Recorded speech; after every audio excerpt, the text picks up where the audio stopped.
niveau des maths en particulier, imposant de refaire des transcripteurs par ceux qui en avaient fait, en particulier Brahmanet, qui avait réalisé un transcripteur gratuit pour les maths, qui était réalisé pour les universités. Et à l'occasion d'un master 2, donc Bruno Masseret, qui devrait être là, qui n'est pas encore arrivé, et a proposé de faire un moteur de transcription. Il était étudiant, mais il était déjà développeur, donc c'était déjà assez habitué. Et donc c'était quelqu'un qui connaissait bien Braille, pour l'avoir fait. Frédéric Schwebel, c'était celui qui avait fait Brahmanet, et qui était intéressé, donc ils ont travaillé ensemble là-dessus. Et un premier, donc c'était un projet étudiant au départ, donc qui a été réalisé. Et l'idée était de partir, non pas sur encore un transcripteur de plus qui serait simplement mis à jour, mais sur une façon de faire des transcriptions qui soient. Voilà, on commence par les journées. Le détail n'est pas là. Bon, livre de notre. Donc, et ceci se faisait dans un milieu très dense, des gens qui faisaient de la formation de formateurs. C'est pour ça que petit à petit, un certain nombre de personnes se sont adhérées au projet. Donc, je présentais aussi Marc Ollier. Marc Ollier, c'est un formateur de formateurs, dont le job était de former les formateurs qui étaient confrontés à des situations de handicap dans la classe ou ailleurs. Et en particulier lorsque c'est une situation de handicap liée donc, à la malvoyance ou à la non-voyance. Et c'est en 2007 qu'on s'est rencontré avec Bruno, qui cherchait à continuer son projet, qui avait obtenu un financement, un soutien d'un projet européen, mais qui ne savait pas comment le gérer, puisqu'il était Bruno, et comme on se connaissait, puisqu'il intervenait à l'INSA, et qu'il n'était pas loin de l'IRIS, etc. Et on a dit, bah oui, on peut y aller, donc on a commencé comme ça, avec un bout de budget de l'Europe. Je me souviens plus du nom du programme. Equals. Hein? Equals. Ça s'est passé comme ça, avec un bout de budget, et on a transformé un peu ce projet, qui était un projet individuel, en projet, disons-moi, on va essayer de le construire pour que ça dure. Et on l'a aggloméré donc, dans l'activité du laboratoire, plus particulièrement dans l'équipe qui s'appelle SILEX, le Supporting Interaction and Learning from Experience, pour essayer d'avoir à la fois donc, de la conception de quelque chose qui pouvait être utilisé dans de nombreux contextes, et puis aussi des volets recherche qui pouvaient se développer, donc associés. On faisait à la fois du design-oriented research et du research-oriented design en même temps, et que c'est permettant de rentrer les deux. Donc c'est là où je suis rentré dans la boucle pour le pro d'affaires. Et depuis 2008, on a continué avec un fonctionnement de type universitaire et avec des supports privés, publics. Donc on a eu le ministère d'abord, puis ensuite la Massif. Il y a un groupe d'entreprises, dont Thales, EDF, France Télécom, etc., qui se sont rassemblés également, qui sont intéressés. Parce que en fait, l'approche, comme vous allez le voir, elle permet non seulement de proposer des applications de transcription, mais d'intégrer les moteurs de transcription dans des chaînes donc, qui sont dans les applications, qui soient des applications web, des applications d'entreprise, etc. Donc on a fait depuis un programme de développement mixte recherche et développement, avec des collègues de Paris 8 également sur le volet recherche. Enfin bref, c'est devenu un projet contribué avec une liste de contributeurs que l'on espère qui va grossir au niveau de la contribution des logiciels. On a pas mal maintenant de gens qui l'utilisent, parce qu'on a aussi des experts contributeurs, parce que évidemment si on fait de la transcription braille, il faut qu'elle soit convenable. Donc selon les spécialités, il nous fallait, ce sont des experts qui valident au sens propre du terme la qualité de la transcription. Ce sont des experts internationaux, ce sont les gens qui sont les meilleurs en France. Quoi. Et ça fait partie des possibilités à un moment donné de pouvoir donner non seulement une possibilité de logiciel, mais un cadre de validation très très précis. Donc on est là-dedans, hein. Donc on a un développement contribué, on a un code ouvert et libre pour le cœur, voilà.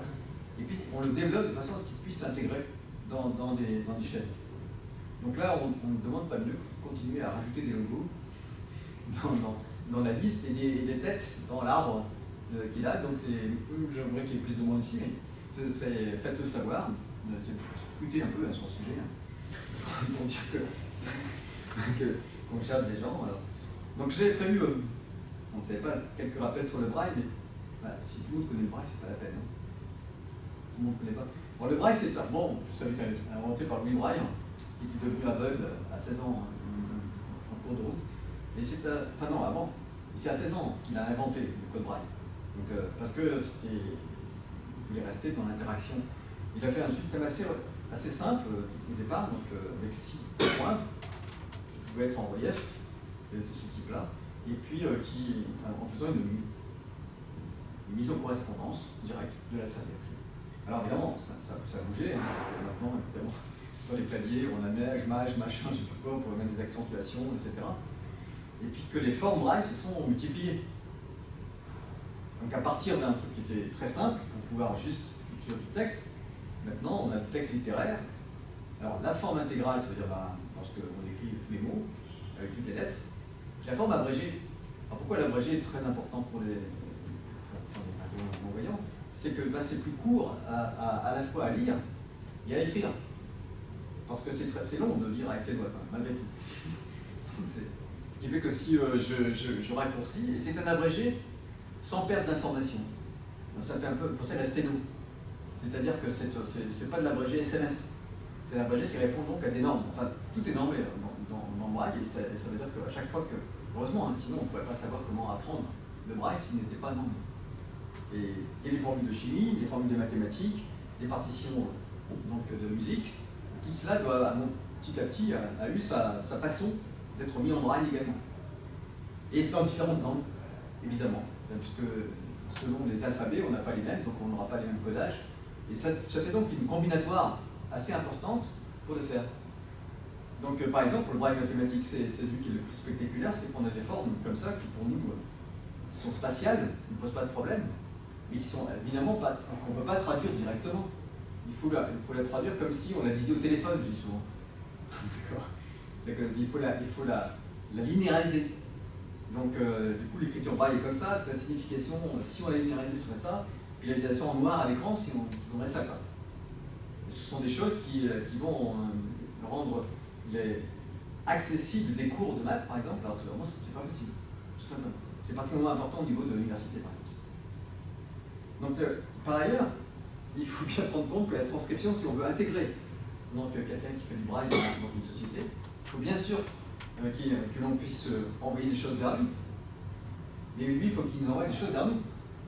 On ne va pas apprendre à l'école le braille tous. Et on aurait du mal en plus, probablement, parce qu'il faudrait se mettre un masque, des machins, des trucs comme ça pour l'apprendre, alors qu'on voit, ce serait très difficile. Donc le noir au braille, le noir c'est voilà, ce que nous avons l'habitude au braille, du braille et noir, avec toutes les combinaisons qu'on a vues. Alors, soit on fait un transcripteur qui a déjà prévu tout ça, et puis ça devient l'enfer en fait, dès qu'il y a une notification de norme quelque part, soit là on fait un moteur de transcription. C'est-à-dire on se dit bon, allez, cette histoire est trop compliquée pour faire un seul logiciel dans lequel il y aura à la fois donc, les données et les règles à l'intérieur. On va faire un système dans lequel il y aura un moteur de transcription, puis il y aura un certain nombre de règles qui vont permettre de préparer l'ensemble. Et comme ces règles ne peuvent pas être uniquement sur la transcription, mais aussi sur la manière dont un document va rentrer et la manière dont un document va sortir, on a un document. Alors, un document, ça peut être du braille ou du noir. D'accord. Le braille, ça peut être un braille de mathématiques, machin, enfin, un document qui est exprimé dans une des modalités, soit le braille, soit le noir. Et on a un moteur de pré-traitement, en fait, un ensemble d'opérateurs qu'on va pouvoir appliquer à ce document pour le préparer, pour qu'il puisse être transcrit de manière un peu normalisée. Donc ces choix de paramétrage opérateur, ils dépendent de ce que c'est. Si vous venez d'OpenOffice, si vous venez de Word, si vous venez d'un texte, si vous venez de LaTeX, pour ceux qui font un peu des maths de ce type-là, ça ne va pas être pareil, quoi. Il va falloir préparer les choses pour qu'elles arrivent tous dans un format pivot, peut-être comme ça, qui va permettre de pouvoir appliquer donc, des règles de transcription sur quelque chose qui est tout le temps la même chose. Et le moteur de transcription lui-même, c'est lui le cœur, il a des règles de transcription. Alors c'est des règles de transcription de noir au braille, de braille noir, avec des maths, avec de la chimie, pour la langue 1, pour la langue 2, avec de l'abrégé, pas de l'abrégé, et avec des choses qui vont être, comment dire, tenable, c'est-à-dire on va pouvoir régler.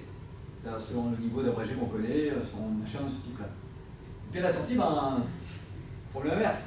qu'est-ce que je veux l'envoyer? Je veux l'envoyer vers une embosseuse, vers une plaquette, une tablette braille, ou bien est-ce que je vais envoyer à l'écran pour quelqu'un qui veut voir ce que ça donne, quel degré d'interaction fait? Ben là, pareil, j'ai un paramétrage d'opérateurs qui me permettront de préparer les choses pour différentes sorties, un peu des espèces de drivers, quoi, et qui seraient paramétrables. Pas un driver, un par truc, mais un driver générique qui est paramétré. Donc, à partir de ce moteur, il y a des applications qui ont été développées. Une application post, c'est-à-dire quelque chose qu'on télécharge sur notre site web et qu'on met sur son poste, alors Windows, Mac, Linux, on aurait dû dire Linux, Windows et Mac, dans cet ordre, compte tenu des idéologies de notre groupe. mais tout est fait quand même, et on sait bien que c'est Windows qui est le plus gros utilisateur. Et puis, depuis maintenant, là, depuis quelques semaines, une version web, dans laquelle on ne va plus exiger des gens qui vont pouvoir se détacher un peu des contraintes d'OS, de mise à jour, de variantes d'OS, de machin, de Word, etc.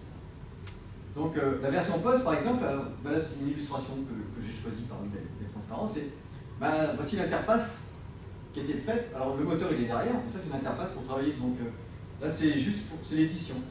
Donc c'est l'édition pour que quelqu'un se rende compte de l'effet de la transcription.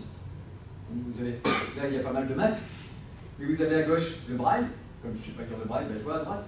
Donc comment ça se présente, quoi, la mise en page. Parce que quand on passe du noir au braille, on a des problèmes, on ne respecte pas la mise en page. On passe de, je sais pas, 60 caractères par ligne, ou je sais pas, ça dépend de la police que vous avez utilisé dans votre document, à des choses qui sont 40 caractères. Il y a donc des sauts de page en plein milieu d'un truc qui ne va pas, un titre, un tableau, ça ne ressemble pas du tout à un tableau, etc. quoi. Donc ce sont des choses qu'il va falloir à un moment donné prendre en compte. Alors ça, nous on a fait une application. Donc ça s'appelle, c'est le transcripteur. Lui c'est un transcripteur, c'est pas un moteur de transcription, qui utilise le moteur de transcription. Un espèce d'exemple, hein. Donc avec les codes qui sont en ligne. Donc du coup, quelqu'un qui voudra faire un autre transcripteur vachement plus sympa que le nôtre, avec le même moteur, allez-y, hein.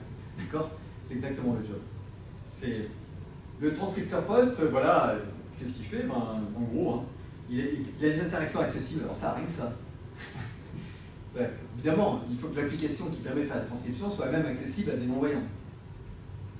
Donc avec un lecteur d'écran, un machin, un truc comme ça, parce que, bref, il faut bien amorcer la pompe, quoi, de ce type-là. Et puis bon, on gère les documents qui ont déjà été transcrits, de façon à ne pas faire des transcriptions de documents tout le temps, enfin, là, il y a des fonctionnalités. Le moteur, il est au milieu. Et là, il y a une application, alors là, c'est une application de transcription, utilisant le moteur, et puis alors là, on va faire une embosseuse, on va faire quelque chose d'autre. Donc, mais par contre, le transcripteur qui nous intéresse, c'est un transcripteur web aujourd'hui, qui vient de sortir. Alors j'ai repris le schéma qu'a fait Vivien. Alors Vivien, je ne sais pas s'il va arriver. Ah non, je pense pas. Tu ne penses pas? Et je pense qu'il faut faire la démo. Ah, il t'a donné ce qu'il fallait faire la démo. Donc c'est un de ceux que j'ai cité au début. Donc là, voilà, il donne un peu le truc. Et moi, il avait marqué ici NATCore, je l'ai remplacé par le moteur, parce que c'est ça en fait. C'est-à-dire que c'est le même moteur embarqué dans une application web. Donc du coup maintenant, on va pouvoir le faire. Et c'est les technologies qui sont ici, ce sont vraiment des démonstrateurs, c'est vraiment une démonstration, déjà si quelqu'un veut embarquer ça dans son système, il peut le faire. Alors, moi c'est un appel à rejoindre une équipe de contributeurs que je fais aujourd'hui. Il n'y a pas assez de gens à ça, pour des contributeurs, donc écoutez. Donc, alors, vous pouvez contribuer au moteur, mais c'est plus compliqué, parce qu'il faut être spécialiste brailliste dedans. Il faut être quelqu'un qui est un vrai spécialiste de ce domaine-là. Et comprendre le code. En plus, comprendre le code, ça c'est peut-être pas gagné. Mais quand même, si, à peu près. Il y a beaucoup de choses qui sont aussi bien faites. Et surtout sur ça, pour intégrer l'accessibilité braille dans n'importe quelle application web. C'est-à-dire que si vous avez envie d'intégrer donc des braillistes dans une application web que vous faites, vous prenez le moteur de transcription plutôt de laisser de simples lecteurs d'écran essayer de faire le boulot, quoi. Parce que bien entendu, les réalisations sont toujours faites comme ça. Et ce que j'ai mis ici, c'est que vous avez une application web quelconque qui elle fait des choses avec ses fichiers à elle, ses données, ses machins, je sais pas quoi. Et puis à quelqu'un qui travaille par exemple avec une tablette braille, Ou bien, oui aussi, et pratiquement tout le temps aussi avec les écouteurs. C'est-à-dire que les gens sont en mixité quand ils sont sur un système. Alors pourquoi est-ce qu'ils utilisent le braille plutôt que tout simplement écouter ce qui se passe? Et c'est parce que le braille c'est écrit. C'est-à-dire que lorsque c'est un document un peu soutenu qui donne des formules, des machins comme ça, juste à l'écouter, c'est implable. On ne fait pas un raisonnement juste à l'oreille, quoi. D'accord? Si c'est une partition complète, le machin, bon, certes, on peut avoir une grande mémoire, mais quand même, quoi. Donc ça veut dire que c'est un document qui peut être partagé, donc au sens propre du terme, amendé par d'autres, complété, et que du coup, la connaissance du braille donne la possibilité de documenter le travail que l'on fait. Pas uniquement échanger, quoi. Et donc ça rajoute une capacité d'intégration au boulot très très importante. C'est-à-dire que je peux participer à l'élaboration d'un document. Alors qu'autrement, je peux juste l'écouter, quoi. Et si je veux y participer, je vais le dicter, enfin je sais pas, pour l'intervenir dedans, c'est vraiment difficile. Si j'ai quelque chose qui s'est fait à la transcription d'un côté et des transcriptions de l'autre, ça veut dire que je m'intègre dans un groupe, je vais dire presque sans couture. C'est-à-dire que si les gens le savent, ils ne sont pas trop gênés, ils apprennent petit à petit à faire des formats qui seront faciles à lire pour un brailliste. De toute façon à ce qu'ils ne m'envoient pas un truc sans penser que ça va m'exploser, ça va me faire 40 pages ou 15 pour eux. Parce que c'est ça, à peu près. Hein. Quand vous lisez un petit bouquin comme ça, si vous le mettez en endosseur, machin, donc on ne peut pas faire d'endossage double face. Ça existe? Ouais. Ah, oui, je sais pas comment on fait alors, parce qu'on fait des trous dans les deux côtés là. Il décale légèrement les petites têtes et donc c'est perforé dans balèze quoi. Bon bref, je disais que le recto verso, c'est pas simple. Mais en tous les cas, ça fait des gros machins quoi. Donc si on veut le faire, on le fait en abrégé, etc. Donc du coup, si tu veux bien venir pour faire la démonstration. Ouais. Donc je te mets tu veux le faire sur ta machine? Non, pas forcément. C'est pas utile. Tu as des documents là? Il y a ceux qui sont sur le serveur. Ouais, allez, pas trop de...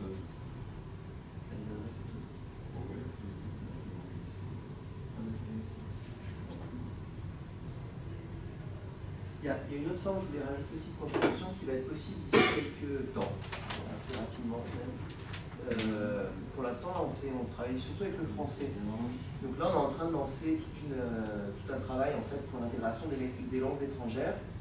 Et donc, ce qu'on souhaiterait faire, c'est justement, il y a une étape intermédiaire, je dirais, entre vraiment le lead qui va pouvoir mettre les mains dans le code et modifier le moteur. Il y a une étape intermédiaire qui sera l'actualisation, la mise en place des systèmes de règles. Donc, le moteur, en fait, comme disait Alain, est basé sur un système de règles.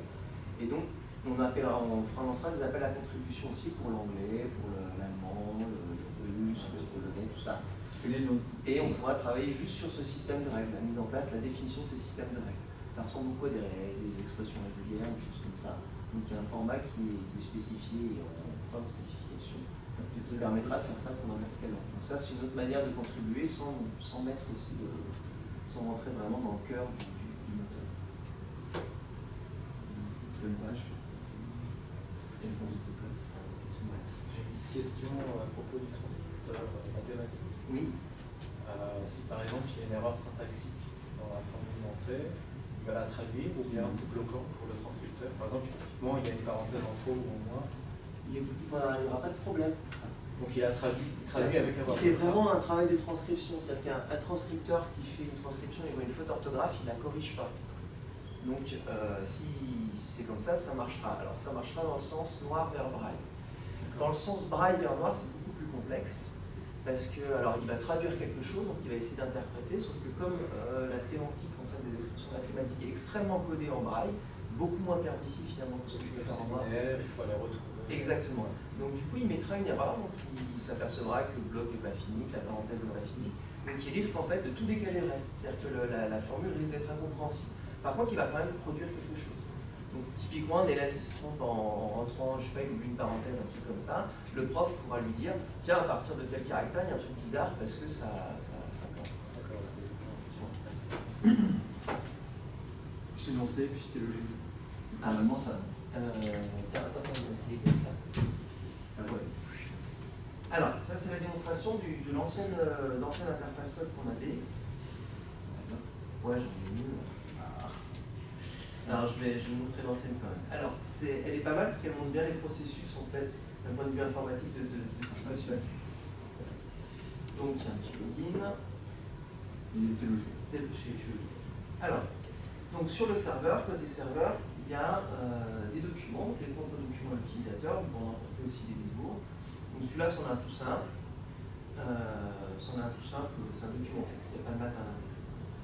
Alors, au niveau des configurations, et ben là, on a toutes les configurations utilisateurs. Alors, c'est même assez puissant, puisque ça permet dans un service, par exemple, je pense dans une entreprise, de dire on a un compte entreprise sur ce serveur web, on a les configurations pour nos différentes personnes qui sont non-voyantes, puisqu'elles peuvent très bien avoir des brailles différents.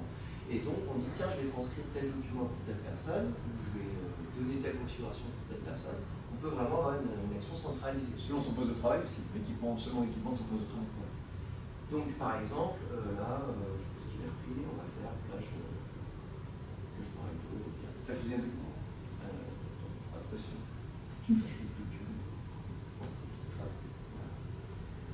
Avec la configuration plage braille 2 et un log pour braille 2. Il lance la transcription, il fait des petits sons. Alors,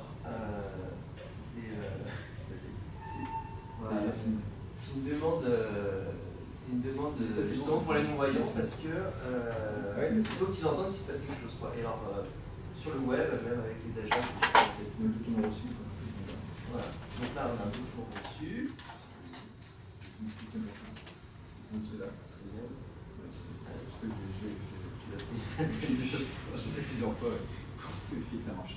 Alors, donc là, vous avez la version dans un certain type d'encodage école. On ne voit pas de caractère braille, parce que la table de correspondance de sortie qu'on a choisie n'utilise pas des caractères braille fixes, donc c'est vraiment des caractères, tout ça. Par contre, vous voyez qu'il y a des petits zigouillis un petit peu partout. Donc ça, si on affichait ça dans une police braille, on s'apercevrait, donc ça correspond à la table française, enfin, la dernière table française. Donc par exemple, les petits zigouillis au début, ça veut dire que ça, c'est tout un passage qui a été mis en évidence, en majuscule, etc. Donc ça, c'est un document qui est assez simple.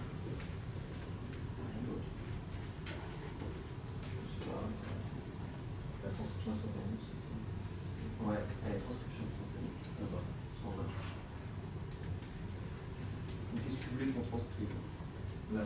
Ça, c'est l'équivalent de traduction Google, sauf que ça fait du braille. On va mettre des trucs un peu bizarres, ça marche. Donc je vais mettre des lettres accentuées. Voilà.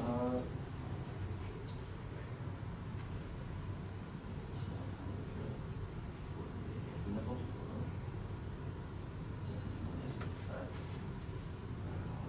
Alors on a dit.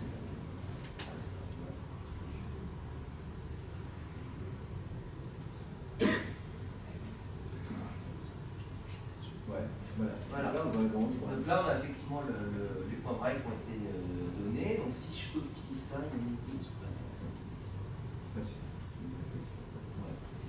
donc là, on s'aperçoit que c'est voilà ce que ça va donner à l'écran directement. À l'écran ou alors sous les doigts d'un tablette braille. Voilà, donc c'est par le tablette braille, en fait, il y a des plages braille et des terminaux braille. Donc les plages braille, c'est des dispositifs passifs en général, et les terminaux braille sont c'est des petits processeurs à l'intérieur. J'ai une question qui me vient à l'esprit. Quand on va traduire un document, comme vous faisiez avant, on a aussi une information à travers le type de police utilisé. On va trouver les paragraphes, donc il y a une structure, mais aussi ce qui est en gras. Est-ce que ça peut être transcrit en... Oui. Ouais. C'est typiquement ce qu'il y avait sur le document que j'ai ouvert. C'était les petits marqueurs là. Voilà. Ça symbolisait quelque chose. Alors, les petits marqueurs, il y a le premier marqueur qui disait que tout le passage était en majuscule, et il y en a un autre qui disait que l'ensemble du passage était aussi mis en évidence. D'accord. Donc on avait tout ça qui était passé. Donc il y a des choses assez impressionnantes sur. Changer l'interface, si tu veux montrer la nouvelle interface. Ouais. Donc il a fait quelque chose d'un peu plus sympa. Donc ça, c'est vraiment une première fois qu'il y a les deux interfaces. C'est la première fois qu'on fait la démonstration en public, si j'ose dire. Sous Mac, c'est la première fois que je fais une démonstration sous Mac. Ça marche sur Mac, c'est une grande surprise pour lui. Je vais vous le montrer sur Mac. Comment je fais un nouvel onglet là? Bon, il n'est pas très habitué au web, c'est ça. En fait, pour appeler moi, on fait ça.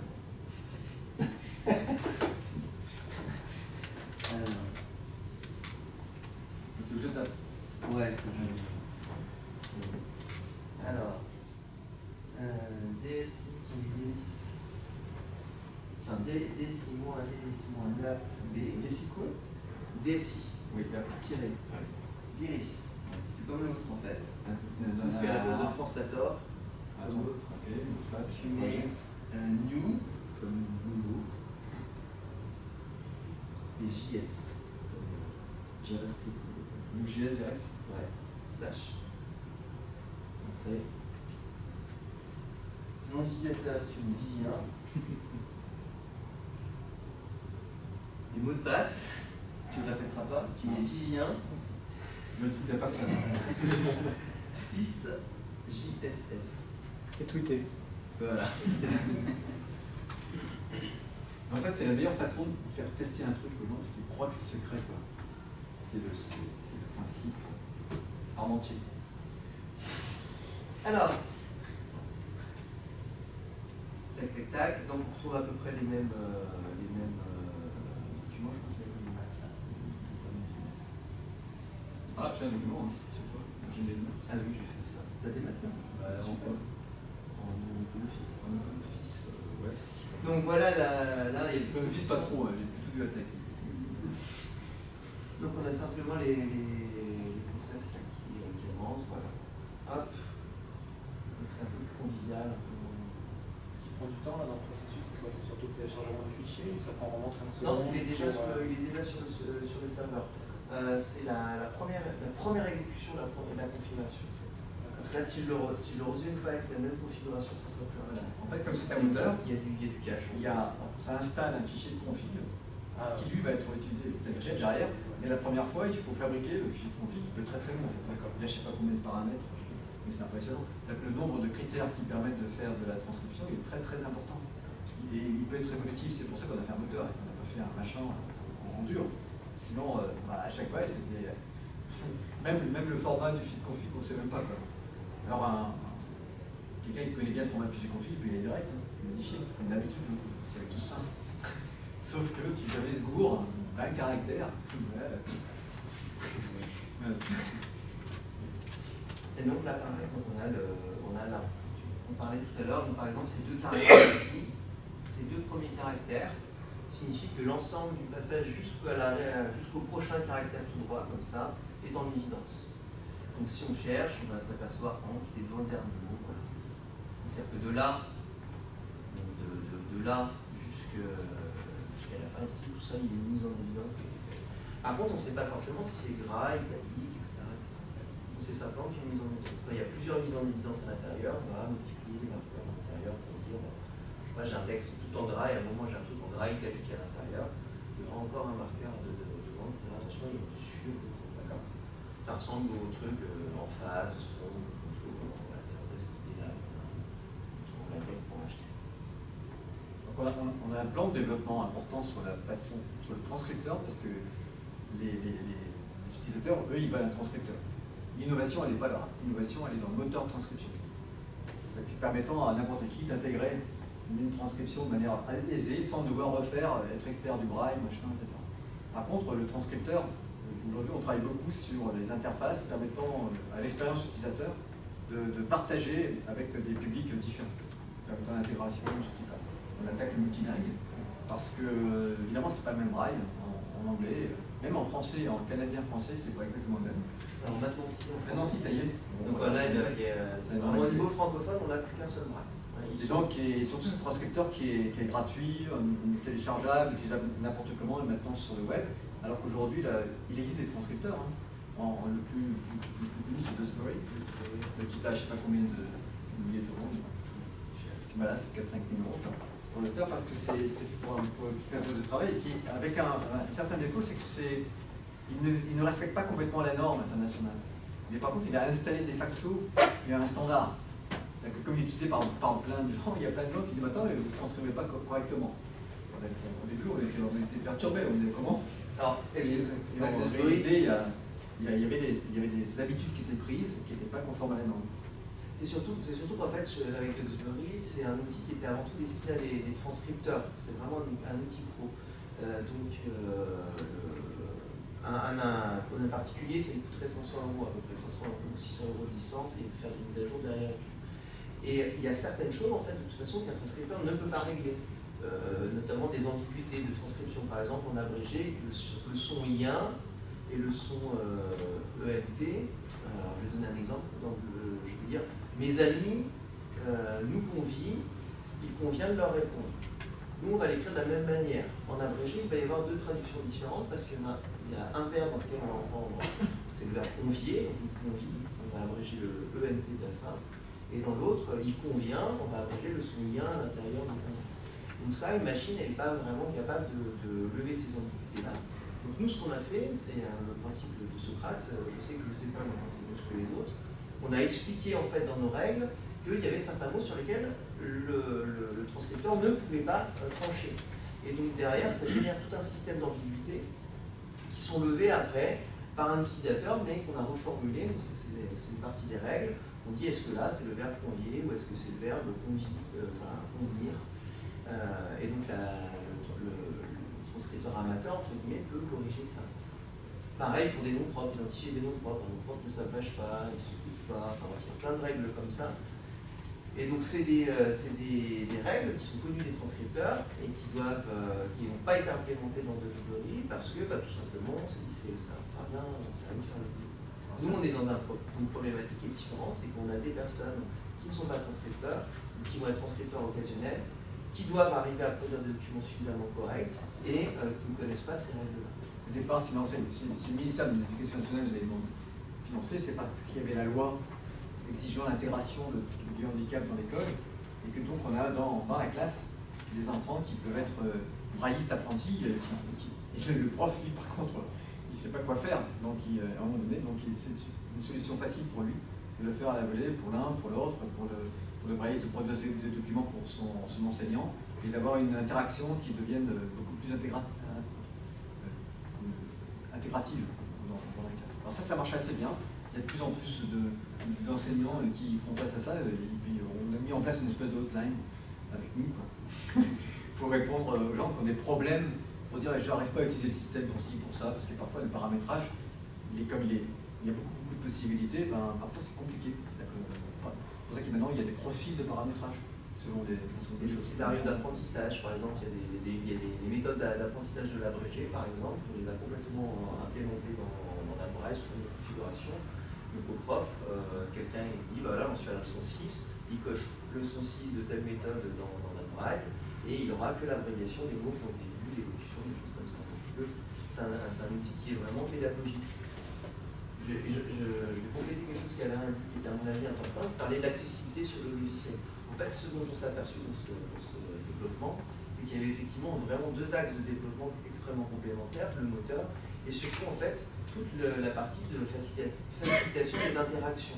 Et donc les grosses demandes qu'on a eues sur la partie poste, c'était ça, c'est rajouter des outils qui permettent de facilement saisir des matrices, rajouter une calculatrice en braille, tout plein de trucs qui dérivent, et on n'a pas besoin d'être spécialiste du braille pour arriver à faire ces petits outils-là. Donc là, il y a vraiment des grands appels à contribution sur ces points-là, ou même des idées, tiens, je vois à un moment on avait fait une extension dans Mozilla qui elle appelait le service web de NAT et elle faisait une transcription d'un page web. Donc c'était bien, ça marchait pas très bien qu'on ait vu un peu de dynamique et tout, mais il y avait au moins un rendu d'une page web avec des maths à l'intérieur.